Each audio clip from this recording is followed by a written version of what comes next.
সৈয়দ মুস্তাফা আলী রচিত নবনব সৃষ্টি প্রবন্ধের দ্বিতীয় পাঠে নবম শ্রেণীর শিক্ষার্থীদের স্বাগত জানাই।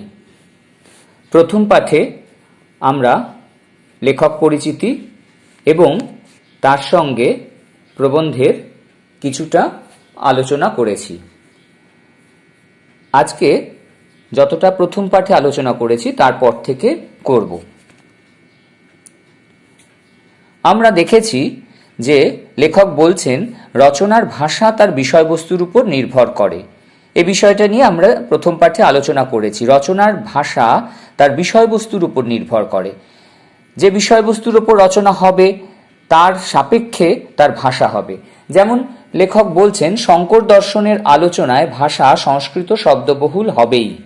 শঙ্কর দর্শন হচ্ছে শঙ্করাচার্য প্রণীত দর্শন গ্রন্থ, সংস্কৃত ভাষায় রচিত।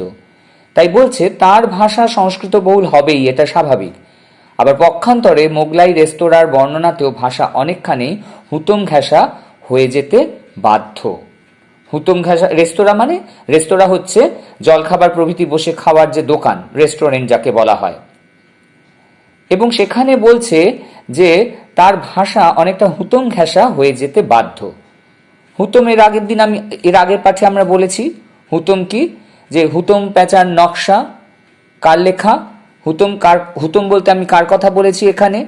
তোমরা জানো যে হুতম প্যাঁচার নকশা হলো কালীপ্রসন্ন সিংহ রচিত ঊনবিংশ শতাব্দীর নকশা জাতীয় গ্রন্থ। আর এখানে দেখবে আলাল লেখা আছে। আলালের ঘরে দুলাল হলো প্যারীচাঁদ মিত্র রচিত বাংলা সাহিত্যের উপন্যাস ধারার প্রথম দিকের একটা নিদর্শন। এবং বলছে বসুমতীর সম্পাদকীয় রচনার ভাষা এক, তাতে আছে গাম্ভীর্য। তাহলে বসুমতীর যে সম্পাদকীয় ভাষা, বসুমতী পত্রিকার যে সম্পাদকীয় ভাষা, সেখানে একটা গাম্ভীর্য থাকবে, গভীরতা থাকবে, একটা গম্ভীর ভাব থাকবে। আবার পাশাপাশি বলছে বাঁকা চোখের ভাষা ভিন্ন, তাতে থাকে চটুলতা। বাঁকা চোখের ভাষা, বাঁকা চোখ বলতে এখানে কি বলছে? ব্যঙ্গার্থক কোনো রচনার কথা বলা হচ্ছে, যার ভাষা ভিন্ন, সেখানে গাম্ভীর্য কম, সেখানে থাকে চটুলতা। চটুলতা বলতে লঘু হালকা ভাব, সেই চটুলতার কথা বলা হচ্ছে। এরপরে চলে যাও, বলছে বাংলায় যেসব বিদেশি শব্দ ঢুকেছে তার ভিতরে আরবি, ফার্সি এবং ইংরেজি প্রধান। তাহলে যেসব বিদেশি শব্দ ঢুকেছে তার মধ্যে কি কি আছে? আরবি বা আরবি, ফার্সি এবং ইংরেজি শব্দ প্রধান। এই তিনটে থেকে মূলত বাংলায় শব্দ ঢুকেছে, বাংলা ভাষায় যে সাহিত্য হচ্ছে তাতে ঢুকেছে বা এমনিও ঢুকেছে। সংস্কৃত শব্দ বিদেশি নয় এবং পর্তুগিজ, ফরাসি, স্প্যানিশ শব্দ এতই কম যে সেগুলো নিয়ে অত্যাধিক দুশ্চিন্তা করার কোনো কারণ নেই। তাহলে বলছে যে সংস্কৃত শব্দ বিদেশি নয়, এটা আমরা আগেই বলেছি যে সংস্কৃত শব্দ বিদেশি নয়। এছাড়া বলছে পর্তুগিজ, ফরাসি, স্প্যানিশ শব্দ এতই কম যে সেগুলো নিয়ে অত্যাধিক দুশ্চিন্তা করার কারণ নেই। স্প্যানিশ হচ্ছে ইন্দো ইউরোপীয় ভাষা বংশের অন্তর্গত ভাষা। বাংলা ভিন্ন যে কোনো ভাষার চর্চা আমরা করি না কেন, সে ভাষার শব্দ বাংলাতেই ঢুকবে। সংস্কৃত চর্চা এদেশে ছিল বলে বিস্তর সংস্কৃত শব্দ বাংলায় ঢুকেছে, এখনো আছে বলে অল্প বিস্তর ঢুকছে। যতদিন থাকবে ততদিন আরো ঢুকবে বলে আশা করতে পারি। স্কুল কলেজ থেকে যে আমরা সংস্কৃত চর্চা উঠিয়ে দিতে চাই না, তার অন্যতম প্রধান কারণ বাংলাতে এখনো আমাদের বহু সংস্কৃত শব্দের প্রয়োজন। সংস্কৃত চর্চা উঠিয়ে দিলে আমরা অন্যতম প্রধান খাদ্য থেকে বঞ্চিত হব। তাহলে এই যে সংস্কৃত ভাষা থেকে অনেক শব্দ এসছে, সংস্কৃত চর্চা যদি আমরা উঠিয়ে দিই, অনেকে বলে সংস্কৃত ডেড ল্যাঙ্গুয়েজ। কেন মৃত ভাষা বলা হয়? কারণ এ দিয়ে লোকে, এই ভাষায় মাধ্যমে লোকে নিজেদের মধ্যে আদান প্রদান করে না, অর্থাৎ কথা বলার ভাষা সংস্কৃত নয়, বা এখন এতে কোনো সাহিত্য চর্চা হচ্ছে না, বা উপন্যাস, কবিতা, গল্প এগুলো লেখা হচ্ছে না। সেই জন্য অনেকে বলে যে মৃত ভাষা বা ডেড ল্যাঙ্গুয়েজ বলা হয়, কিন্তু সেটা সঠিক নয় বা সেটা মেনে নেওয়াটা ঠিক নয়। কেন নয়? সেটার পেছনে অনেকে অনেক রকম যুক্তি দেন। কেউ বলে যে এটা মৃত ভাষা কারণ এ নিয়ে কোনো কথাবার্তা হয় না, সংস্কৃত ভাষায় আমরা কেউ কথা বলি না, বা সংস্কৃত মধ্য দিয়ে কোনো এখন নতুন করে সাহিত্য সৃষ্টি হয় না। কিন্তু সংস্কৃত চর্চা উঠিয়ে দিলে আমরা অন্যতম প্রধান খাদ্য থেকে বঞ্চিত হব, এটা মনে করছেন সৈয়দ মুস্তাফা আলী। ইংরেজির বেলাতেও তাই। বিশেষ করে দর্শন ও নন্দনশাস্ত্র, পদার্থবিদ্যা, রসায়নবিদ্যা ইত্যাদি জ্ঞান এবং ততোধিক প্রয়োজনীয় বিজ্ঞানের শব্দ আমরা চাই। তাহলে কি বলছে? ইংরেজির বেলাতেও তাই। কেন ইংরেজির বেলাতেও তাই? কারণ আধুনিক ক্ষেত্রে ইংরেজির তো প্রয়োজন আছে, আধুনিক ভাষার ক্ষেত্রে ইংরেজির প্রয়োজন আছে। আমরা তাই বলছি, এক্ষেত্রে সে কথাই বলা হচ্ছে। যেমন কি বলছে এখানে? বলছে যে লেখক বলছেন যে বিশেষ করে দর্শন, দর্শন হচ্ছে আধ্যাত্মবিদ্যা, তত্ত্ববিদ্যা, জ্ঞান, প্রমাণ, অস্তিত্ব, যুক্তি, তর্ক দ্বারা প্রমাণ করার বিদ্যা। বলা হয় বিজ্ঞানের শেষ যেখানে, দর্শনের শুরু যেন সেখানে। ইংরেজি শব্দ ফিলোসফি। আবার নন্দন শাস্ত্র, সৌন্দর্য বিষয়ক তত্ত্ব ধারণা সম্পর্কিত গ্রন্থ। নন্দন থেকেই নান্দনিক শব্দটা এসেছে, আমরা নান্দনিক শব্দটা প্রায় ব্যবহার করি। সাহিত্যের সৌন্দর্য বা অ্যাস্থেটিক বোধ এই বিদ্যাচর্চার আলোচ্য বিষয়।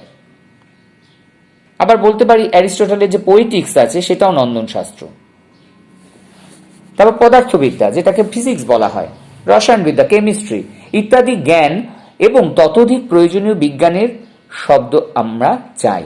রেলের ইঞ্জিন কি করে চালাতে হয় সে সম্বন্ধে বাংলাতে কোনো বই আছে বলে জানি না, তাই এসব টেকনিক্যাল শব্দের প্রয়োজন, যে আরো কত বেশি সে সম্বন্ধে কোনো সুস্পষ্ট ধারণা এখনো আমাদের মনের মধ্যে নেই। টেকনিক্যাল শব্দ মানে পারিভাষিক শব্দ, তাহলে সে সম্বন্ধে কিন্তু এখনো আমাদের ধারণা নেই। তাহলে টেকনিক্যাল শব্দের অর্থ হলো, টেকনিক্যাল মানে হচ্ছে পারিভাষিক, পরিভাষা, বিশেষ অর্থে নির্দিষ্ট শব্দ বা সংজ্ঞা, পরিভাষা থেকে পারিভাষিক। সুতরাং ইংরেজি চর্চা বন্ধ করার সময় এখনো আসেনি। তাহলে লেখক যে বলছেন যে ইংরেজি চর্চা বন্ধ করা যাবে না, কেন যাবে না সেটা তো বোঝাই যাচ্ছে, পরিষ্কার বোঝা যাচ্ছে। একমাত্র আরবি ফার্সি শব্দের বেলা অনায়াসে বলা যেতে পারে যে এই দুই ভাষা থেকে ব্যাপকভাবে আর নূতন শব্দ বাংলাতে ঢুকবে না। তাহলে এই দুই ভাষা থেকে ব্যাপকভাবে আর ঢুকবে না, কিছু কিছু ঢুকতে পারে, ব্যাপকভাবে আর ঢোকার জায়গা নেই। কারণ এগুলোর সেরকম ভাবে, এই যে পশ্চিম বাংলাতে আরবি ফার্সি চর্চা যাবো যাবো করছে, পূর্ব বাংলাতেও এসব ভাষার প্রতি তরুণ সম্প্রদায়ের কৌতূহল অতিশয় ক্ষীণ বলে তার আয়ু দীর্ঘ হবে বলে মনে হয় না। এবং শেষ কথা, আরব ইরানে অদূর ভবিষ্যতে যে হঠাৎ কোনো অভূতপূর্ব জ্ঞান বিজ্ঞানের চর্চা আরম্ভ হয়ে বাংলাকে প্রভাবিত করবে তার সম্ভাবনা নেই। তাহলে ওই যে ভাষাগুলো যে আরবি ফার্সি, সেগুলো বলছে আরব ইরানেও যে অদূর ভবিষ্যতে যে হঠাৎ কোনো অভূতপূর্ব জ্ঞান বিজ্ঞানের চর্চা আরম্ভ হবে এই বাংলাকে প্রভাবিত করবে, তাও কিন্তু নয়, সেটাও কিন্তু না মনে হচ্ছে, সম্ভাবনা নেই অদূর ভবিষ্যতে, এটাই লেখক মনে করছেন।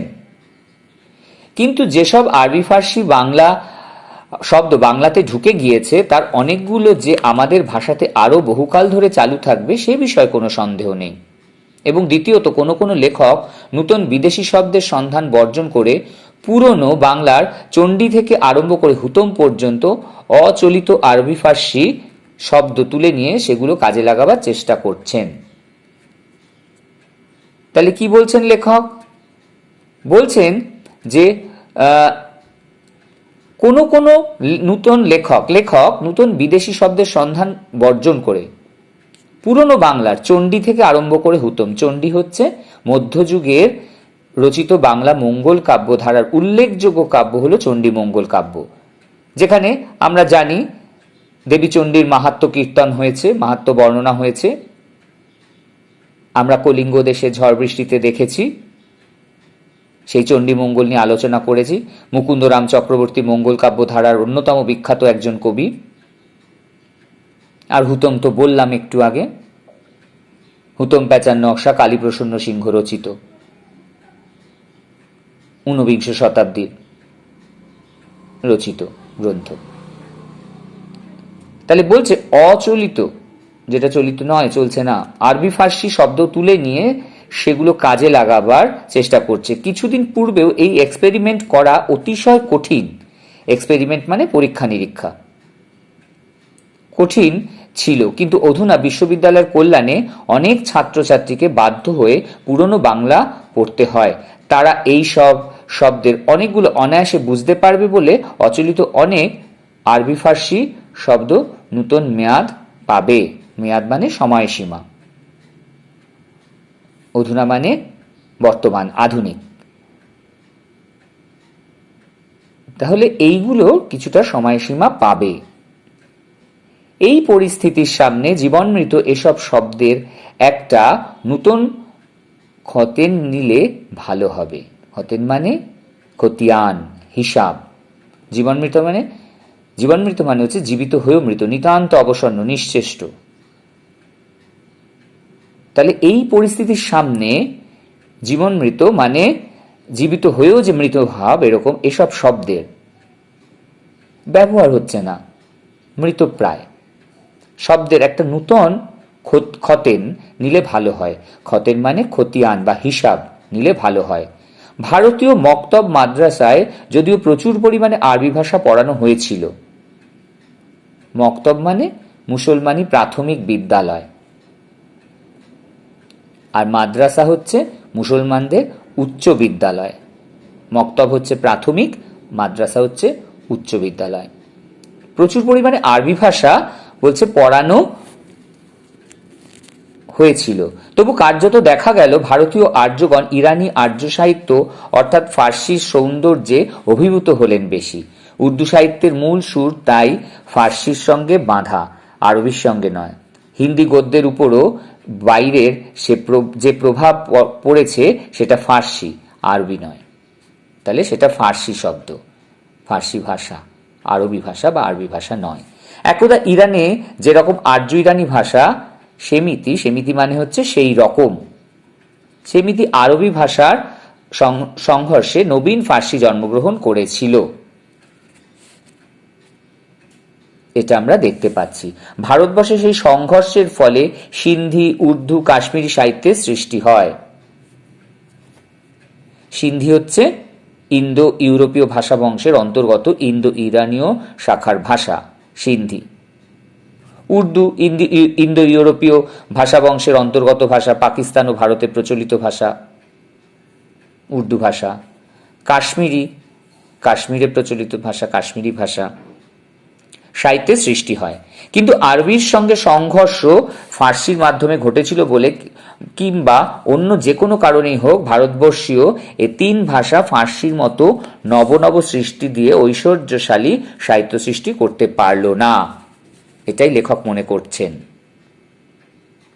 উর্দুতে কবি ইকবালি এই তত্ত্ব সম্যক হৃদয়ঙ্গম করেছিলেন। সম্যক মানে সামগ্রিক, পরিপূর্ণভাবে। কে? কবি ইকবাল। ও নূতন সৃষ্টির চেষ্টা করে উর্দুকে ফার্সির অনুকরণ থেকে কিঞ্চিত নিষ্কৃতি দিতে সক্ষম হয়েছিল। নিষ্কৃতি মানে মুক্তি দিতে সক্ষম হয়েছিলেন।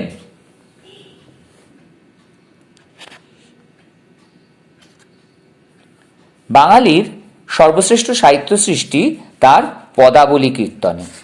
পদাবলী কীর্তন হচ্ছে রাধাকৃষ্ণ প্রণয় লীলা, এবং সেই লীলার বিভিন্ন পর্যায়ক্রমিক বর্ণনা হচ্ছে পদাবলী কীর্তনের মূল বিষয়। এখানে নানা ভাগে ভাগ করা আছে, বিভিন্ন পর্যায়ে ভাগ করা আছে পদাবলী কীর্তন। এই সাহিত্যের প্রাণ এবং দেহ উভয়ই খাঁটি বাঙালি। এই সাহিত্যে শুধু যে মহাভারতের শ্রীকৃষ্ণ বাংলায় খাঁটি কানু রূপ ধারণ করেছে, কানু মানে কানাই, মানে কৃষ্ণের নাম, তাই নয়। শ্রীমতী শ্রীরাধাও যে একেবারে খাঁটি বাঙালি মেয়ে, সে বিষয়ে কোনো সন্দেহ নেই। তাহলে এই যে পদাবলী সাহিত্য, এই যে পদাবলী কীর্তন বাঙালির, তার মধ্যে কিন্তু শ্রীকৃষ্ণ রাধা একদম যেন বাঙালির নিজের ঘরের সন্তান, ছেলে মেয়ে তারা। ভাটিয়ালির নায়িকা, ভাটিয়ালি হচ্ছে সঙ্গীতের রাগিনী বিশেষ। ভাটার স্রোতে নৌকা ভাসিয়ে দিয়ে যে রাগিনীতে গান গাওয়া হয় তাকে বলে ভাটিয়ালি। ভাটিয়ালি হচ্ছে পূর্ববঙ্গের এক বিখ্যাত প্রাচীন লোকগীতি। তাহলে ভাটিয়ালির নায়িকা, বাউলের ভক্ত, মুর্শিদিয়ার আশিক, পদাবলী শ্রীরাধা একই চরিত্র একই রূপে প্রকাশ পেয়েছেন। তাহলে এগুলো সব ভিন্ন ভিন্ন ভাবে কিন্তু একই রূপে প্রকাশ পেয়েছে। মুর্শিদি আর কি? মুর্শিদি হচ্ছে বাংলার এক প্রাচীন লোকসঙ্গীতের ধারা, মূলত মুসলিম সম্প্রদায়ের মধ্যেই বেশি প্রচলিত এই গান। এই গানের মধ্যে আমরা দেখতে পাই, কি দেখতে পাই? দেহত্ববাদী বা গুরুবাদী সাধনা এই গানের মূল বিষয়। মানব দেহ, তার জন্ম এবং এই দেহকে কেন্দ্র করে বিভিন্ন ক্রিয়াকৌশল বিষয়ক তত্ত্ব, নানা তত্ত্ব বিশ্বাস এই গানের মধ্যে দেখতে পাওয়া যায়। একে বলে মুর্শিদিয়া। বাঙালির চরিত্রে বিদ্রোহ বিদ্যমান। তার অর্থ এই যে কি রাজনীতি, কি ধর্ম, কি সাহিত্য, যখনই যেখানে সে সত্য শিব সুন্দরের সন্ধান পেয়েছে তখনই সেটা গ্রহণ করতে চেয়েছে। এবং তখন কেউ গতানুগতিক পন্থা মানে হচ্ছে পদ্ধতি। গতানুগতিক পন্থা মানে একইভাবে দীর্ঘদিন ধরে যে প্রচলিত পদ্ধতি তাকে বলে গতানুগতিক পদ্ধতি বা পন্থা। প্রাচীন ঐতিহ্য মানে পুরনো ইতিহাসের যে গৌরবজনক পরম্পরা সেটাকে বলা হচ্ছে প্রাচীন ঐতিহ্য। এর দোহাই মানে শপথ, দিব্যি দিয়ে সে প্রচেষ্টায় বাধা দিতে গেলে তার বিরুদ্ধে বিদ্রোহ করেছে। এবং তার চেয়েও বড় কথা, যখন সে বিদ্রোহ উচ্ছৃঙ্খলতায় পরিণত হতে চেয়েছে তখন তার বিরুদ্ধে আবার বিদ্রোহ করেছে। এই বিদ্রোহ বাঙালি হিন্দুর ভিতরই সীমাবদ্ধ নয়, বাঙালি মুসলমানও এ কর্মে পরম তৎপর। ধর্ম বদলালেই জাতির চরিত্র কখনো বদলায় না। তাহলে দেখা যাচ্ছে কি, যে এই যে উচ্ছৃঙ্খলতা, এই যে স্বেচ্ছাচারিতা, বিশৃঙ্খলা, অনিয়ম পরিণত হতে চেয়েছে সেই বিদ্রোহ, কিন্তু তখন তার বিরুদ্ধে আবার বিদ্রোহ করেছে। এই বিদ্রোহ বাঙালির হিন্দুর ভিতরই সীমাবদ্ধ নয়, এই বিদ্রোহ কিন্তু বাঙালির মুসলমানও, মানে হিন্দু মুসলমান দুই সম্প্রদায়ের মানুষ, দুই ধর্মের মানুষই কিন্তু এর মধ্যে রয়েছে। ধর্ম বদলালেই কিন্তু জাতির চরিত্র কখনো বদলায় না। তাহলে লেখক এই কথাই বলছেন, এই যে নব সৃষ্টির মধ্যে দিয়ে লেখক আমাদের সামনে এই কথাই তুলে ধরেছেন। তাহলে সৈয়দ মুস্তাফা আলী রচিত নব সৃষ্টির দ্বিতীয় পাঠ এই পর্যন্তই।